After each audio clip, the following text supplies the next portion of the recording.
All right, so welcome to another deep dive. You know how we do it here. We take really fascinating, kind of dense ideas, and we extract the core insights, all tailored for you guys, the listeners, to get like a really quick but thorough understanding. And today, we are diving deep into the Shimana Quantum Code by Shima Ro. Ooh, exciting. Yeah, we're specifically going to be looking at chapters 8 and 9 of Quantum Code S3 and really exploring the interconnectedness of ascended masters and crystals and sacred geometry and how all of this could be used for healing. So it should be interesting. Yeah, I find this kind of stuff really fascinating, all these sort of alternative approaches to healing and personal growth, and especially how they kind of draw upon ancient wisdom and, combine it with modern understandings of energy and vibration. It's really fascinating. So, yeah, I think this will be a really great deep dive. Yeah. And we should also note that the information that we're going to be sharing with you guys today is, based on the author's experience, research, and spiritual insights. And it's definitely not meant to be taken as a replacement for any kind of professional medical advice. So always consult with healthcare professionals for any health concerns. With that said, let's jump right in. Yeah, let's get started. Let's decode this quantum code. So the book introduces this really intriguing system of 16 ascended masters. 16. Yeah, 16. And these masters are positioned within what the author calls the sacred geometry of infinite love. Interesting name. Yeah. It's each of these masters is associated with a specific crystal. And these crystals are visualized as golden circles that surround this central image. I see. Yeah. And the image is called the Merkaba symbol, which, it represents this really powerful connection between our physical and our spiritual selves. So we're talking about some pretty heavy hitters here, these ascended masters. Yeah, they're considered enlightened beings who offer guidance and support to those seeking healing, spiritual awakening, and reaching higher states of consciousness. I see. Okay. Yeah. So let's look at some of these masters and their associated crystals. And the book, gives us a description of each crystal and its healing properties. So first up, we have Master Jesus. Okay. And his associated crystal is rose quartz. Oh, rose quartz is such a beautiful crystal. Yeah, and it's often called the stone of unconditional love. Oh. And it's said to resonate deeply with the heart chakra, right, the energy center, located in the chest, right, which is associated with love and connection. So rose quartz's healing properties are said to include emotional healing, fostering compassion, promoting self-love, and it's even said to support the physical heart, circulation, and overall emotional balance. Right. So the idea is that by working with rose quartz, we can, kind of tap into that energy of unconditional love that Master Jesus embodies. Exactly. And then we have Master Buddha, and his associated crystal is clear quartz. Clear quartz, that's a very powerful one, isn't it? Yeah, it's often called the Master Healer. Okay. And it's believed to be this potent amplifier of energy and intention. Interesting. Yeah. So it's said to enhance clarity of thought and spiritual wisdom.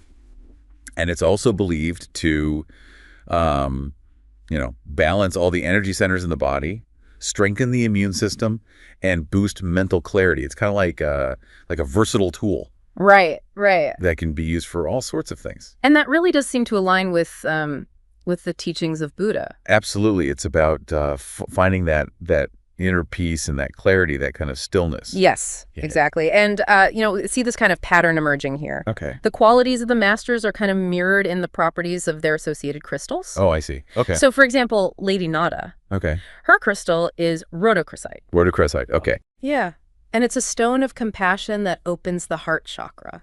So it's said to help with emotional healing, reducing anxiety, and promoting self-love. And it's also been used for heart and circulatory issues. So again, we see this theme of compassion and heart-centered healing that's really reflected in the crystal associated with Lady Nada. Right. And then there's Kuan Yin. Kuan Yin. With her crystal, jade. Oh, jade. Such a beautiful, soothing stone. Yeah. And it's associated with peace, serenity, nurturing energy. And it's said to promote both emotional and physical healing. It enhances longevity and supports the health of the kidneys and liver. Wow. Yeah. So, these qualities are often attributed to Kuan Yin. Yes. It's very fitting, isn't it? Very, very fitting. Yeah. And then we have Master Saint Germain with amethyst. Amethyst. Oh, I love amethyst. Yeah. It's a powerful stone of protection, purification, and spiritual awakening. Oh, And its healing properties are said to assist in detoxification, enhancing intuition, calming the mind, and it supports the endocrine system. Okay. And it might even help reduce insomnia and headaches. Wow, that's a lot of benefits packed into one crystal. It is. It Yeah. is. And then we also have Master Serapis Bey, Okay. and his crystal is citrine. Citrine, the abundance stone. Yes, the stone of abundance and personal power.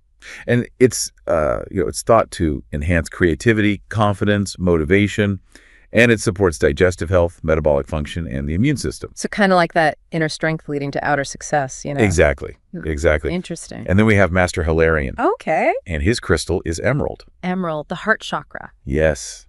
The stone of love, compassion, and healing. Mm. It's said to strengthen the heart, promote emotional balance, enhance spiritual insight.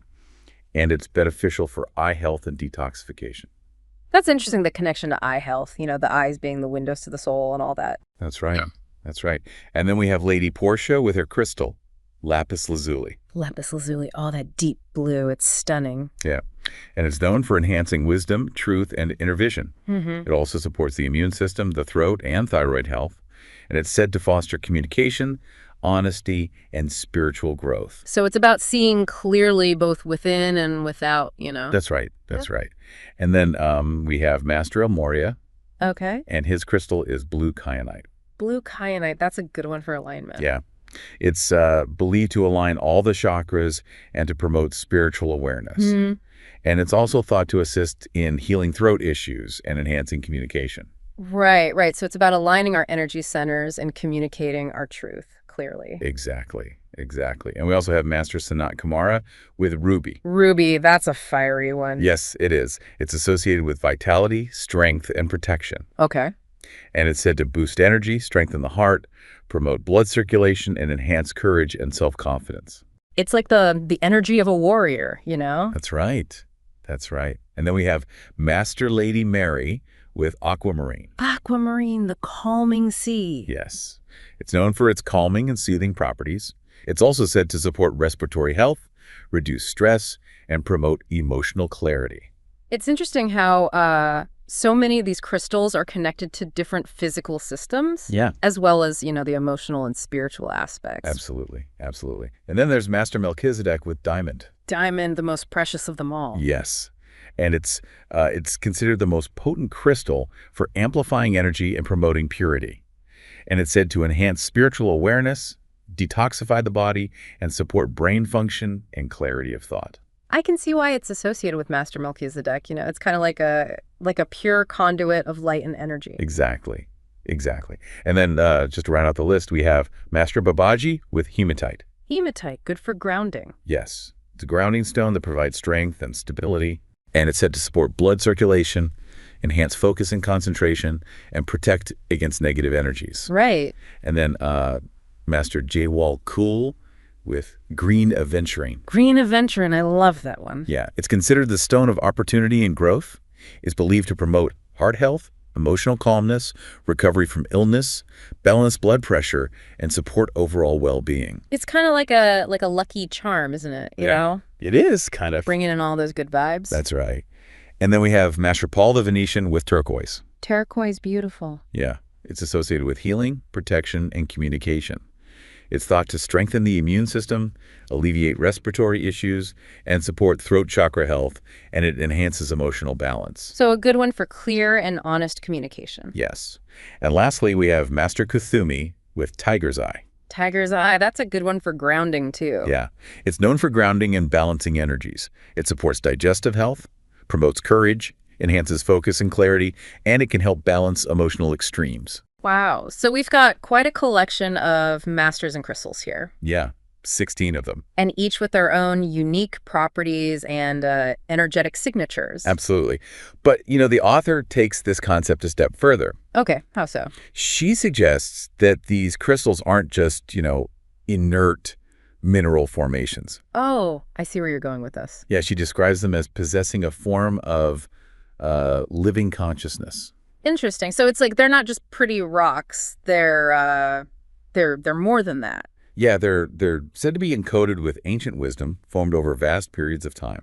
And she emphasizes that they're not just from Earth. Oh, okay. They're from other cosmic realms. Wow, so they're like little messengers from the stars. Yeah, kind of. They're presented as powerful allies for healing, energy transformation, and spiritual awakening. That's pretty amazing. Yeah.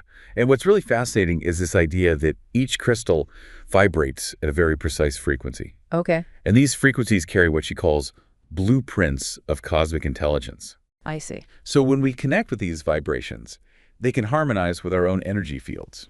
Interesting. So it's like they can help us to tune our energy. Exactly. And this harmonization, it's said to restore balance and activate deeper levels of our consciousness. Right. Makes sense. Yeah. And the author really emphasizes the stable, ordered structure of crystals. Okay. It's said to be able to hold pure energy signatures.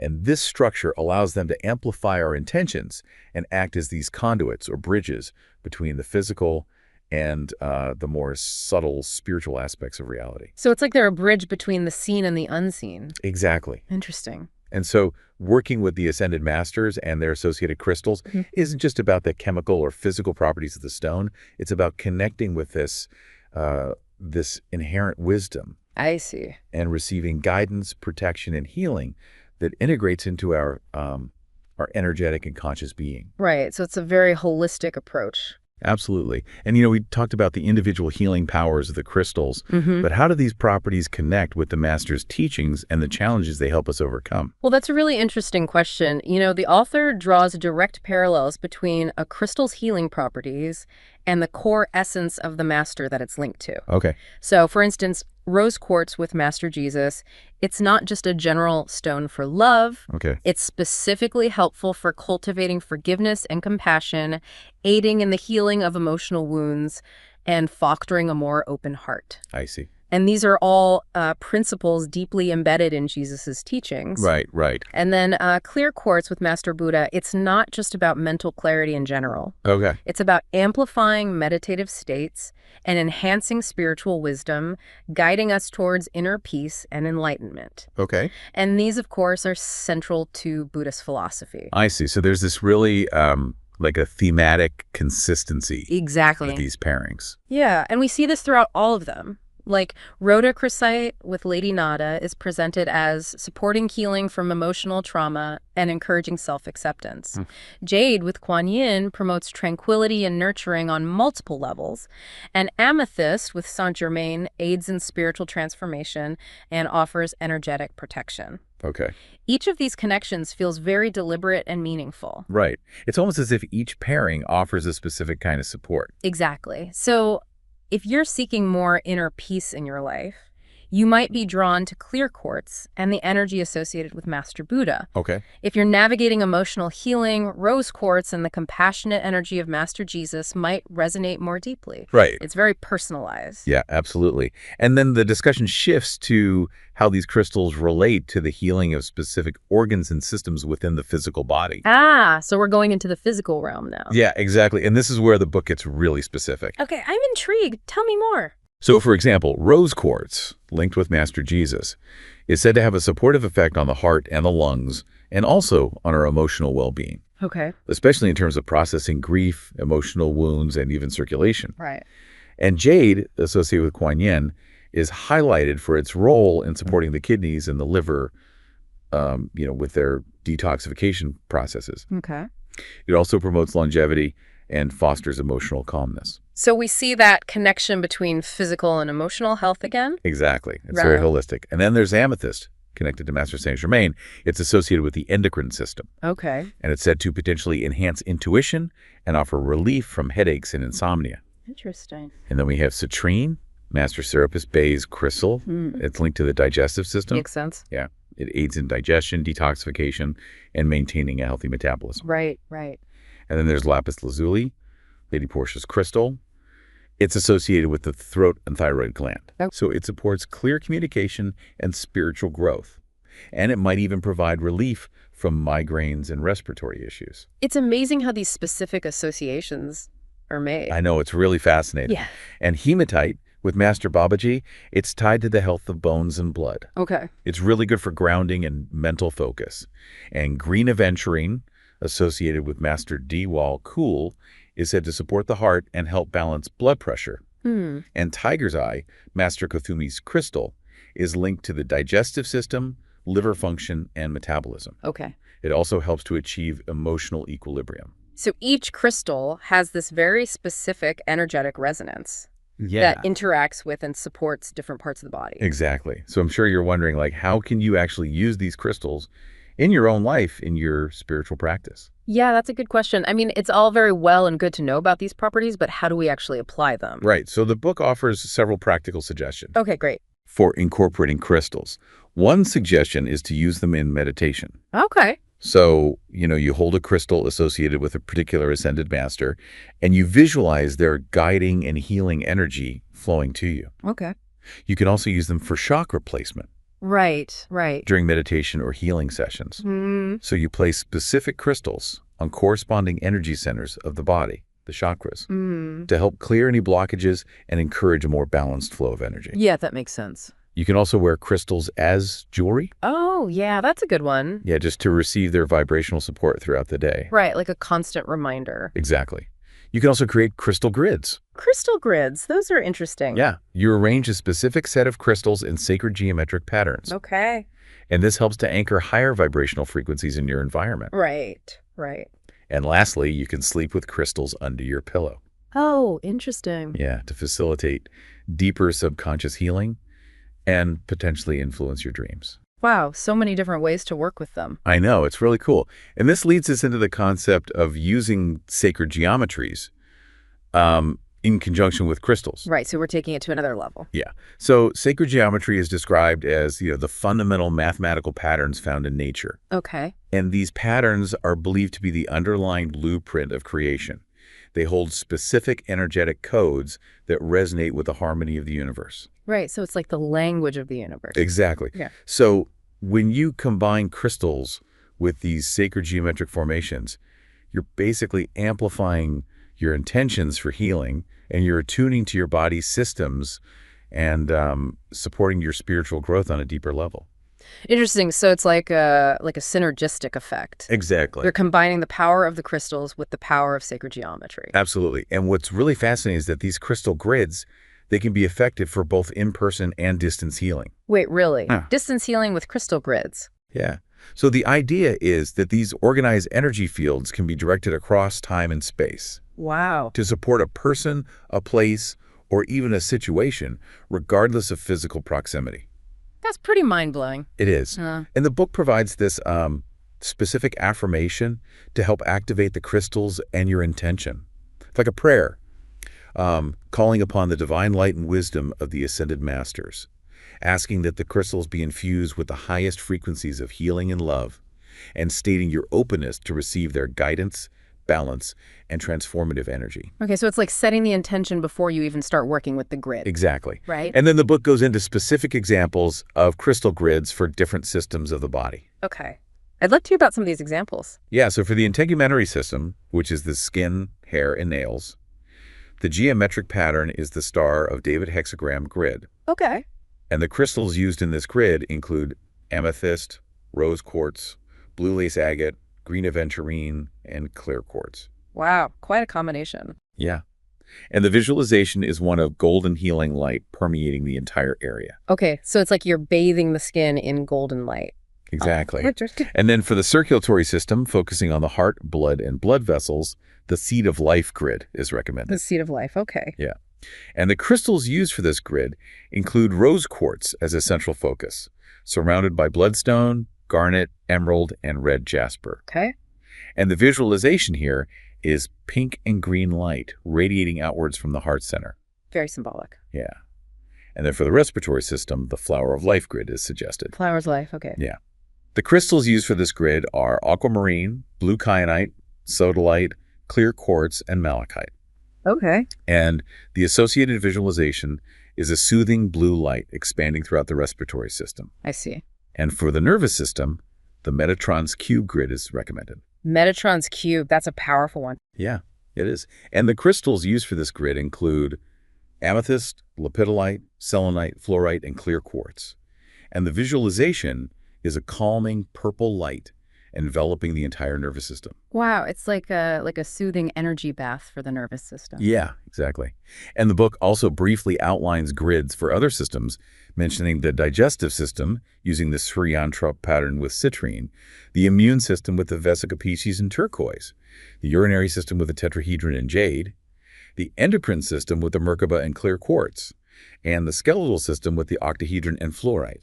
So it's a very comprehensive system. It is. It's very detailed, very specific. Yeah. And then moving beyond these specific grids, the book introduces a broader, more encompassing concept called the Matrix of Infinity. The Matrix of Infinity. Okay, I'm intrigued. What is that all about? Well, it's presented as this fundamental sacred geometry that reveals the eternal and boundless nature of the universe. Okay. And by extension, our own potential. It's represented visually by two interlocking triangles forming the hexagram, or the Star of David. Right. And it symbolizes infinite possibilities and a state of divine balance. Wow, that's pretty profound. Yeah. And the core message here is that you are always at the center of your own experience, surrounded by limitless opportunities to raise your vibration, expand your conscious awareness, and ultimately manifest the reality you desire. So it's about recognizing our own infinite potential. Exactly. It's about understanding that the universe is limitless, and so are we. Right. And that every thought we have, every action we take, it subtly shifts our energy and influences our experiences. Yeah, it's about taking responsibility for our own reality. Exactly. Yeah. And the Matrix of Infinity is a reminder that we always have the power to choose a more expansive reality. I love that. And this ties into the concept of the lemniscate. The lemniscate. Okay, remind me what that is again. Yeah, it's the infinity symbol. Right, right. And it's described as representing this continuous, eternal flow of energy throughout all of time and space. Okay. So it's suggesting that reality transcends our linear perception of time. Right. The time is not linear. It's more like a spiral or a circle. Exactly. And by engaging with the Matrix of Infinity, we can tap into this unending flow of energy. Interesting. And this allows us to move beyond our self-imposed limitations, access deeper wisdom, and experience profound healing that originates from this infinite source. So it's not just about physical healing. No, it's about expanding our sense of self and our connection to something much larger. Right.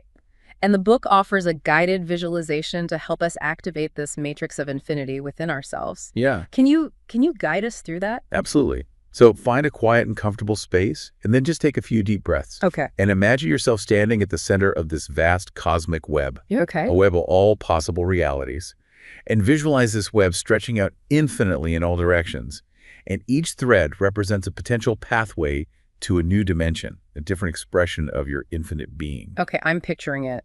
And then really feel the energy moving in this continuous figure-8 loop, like a glowing golden lemniscate of light. Imagine this flow connecting you to higher realms of wisdom, activating the boundless wisdom within you. Wow. And as you hold this image, repeat this affirmation. I am an infinite being, deeply connected to the eternal wisdom of the universe.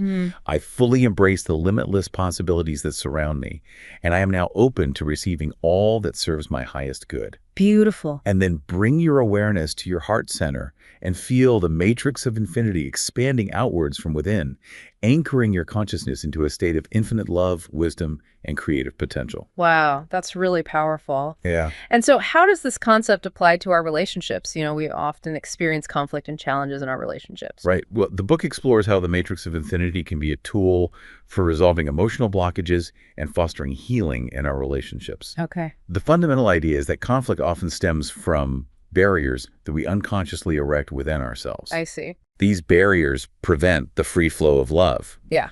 And there's this powerful quote from the poet Rumi that really speaks to this. He says, "Your task is not to seek love, but merely to seek and find all the barriers within yourself that you have built against it." That's a really profound quote. It is. Yeah. And to help with this internal work, the book presents a technique called the Infinity Heart Healing Technique for resolving conflicts. Okay. It's a very specific approach designed to dissolve emotional blockages and bring more harmony into our connections with others. Okay, I'd love to hear more about this technique. So the first step is to find a quiet space and bring your focus to your heart center. Okay. You can place your hands gently over your heart and just take a few deep breaths. Okay. And allow yourself to feel your heart expanding with a warm golden pink light. Okay. And then bring to mind the person with whom you're experiencing conflict. Okay. Visualize them in front of you, and then imagine a flowing infinity symbol made of that same pink golden light extending from your heart to theirs. So you're creating this continuous gentle loop of energy between you. I see.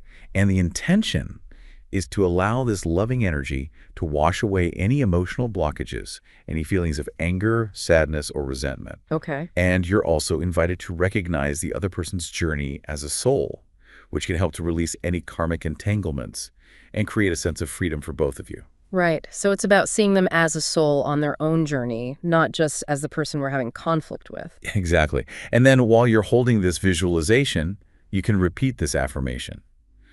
I release all barriers to love within my heart. I free myself and this person from all emotional blockages, resentment, and spiritual contracts that no longer serve us.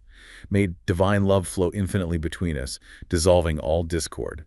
I am at peace. Wow, that's a very powerful affirmation. And then you just trust in the process. You allow the energy to continue flowing for a few minutes, and then gently send feelings of gratitude toward the other person and release the image, trusting that a process of healing is unfolding. Right, it's about surrendering to the process. Absolutely. And the author shares that she's guided many individuals through this technique to address a wide range of conflicts, from resentment to legal battles, family and business disputes. Wow. And did it actually work? Well, she highlights these often surprising and positive outcomes, including natural resolutions to conflicts and unexpected messages of peace. In some cases, legal battles were even softened and relationships were transformed without any direct confrontation. Wow, that's amazing. Yeah. And the key insight here is that healing often begins on an energetic level. Right, so the changes in the external world follow the internal shift. Exactly. And the book concludes with a message from Shimana, who emphasizes that every relationship is a reflection of the energy we hold within our own heart. Okay. And that when we resist healing, the energy of conflict persists. But when we surrender and open our hearts to infinite love, we unlock a divine intelligence that orchestrates healing in ways our minds can't always comprehend. That's beautiful. It is. And so, as we bring this deep dive to a close, we've really journeyed through this fascinating landscape of ascended masters, crystals, sacred geometry, and their potential for healing and spiritual growth. We've looked at practical ways to work with crystals and how combining them with sacred geometry in these crystal grids can amplify their healing effects on different body systems. And we've explored this profound concept of the matrix of infinity as a key to unlocking our limitless potential and fostering healing in our relationships. It's been a really insightful journey. Yeah, absolutely. And hopefully you, the listeners, have gained a deeper understanding of these ideas and maybe even found some aha moments along the way. Yeah, some food for thought, some new perspective. Exactly. And so, as a final thought, I would invite you to consider which of the Ascended Masters or crystals resonated most with you today. Maybe that's a thread you can pull on in your own exploration. Reflect on the practical exercises we've outlined, the crystal grids, the visualization of the matrix of infinity, the heart healing technique. Because the potential for profound inner transformation and more harmonious relationships might just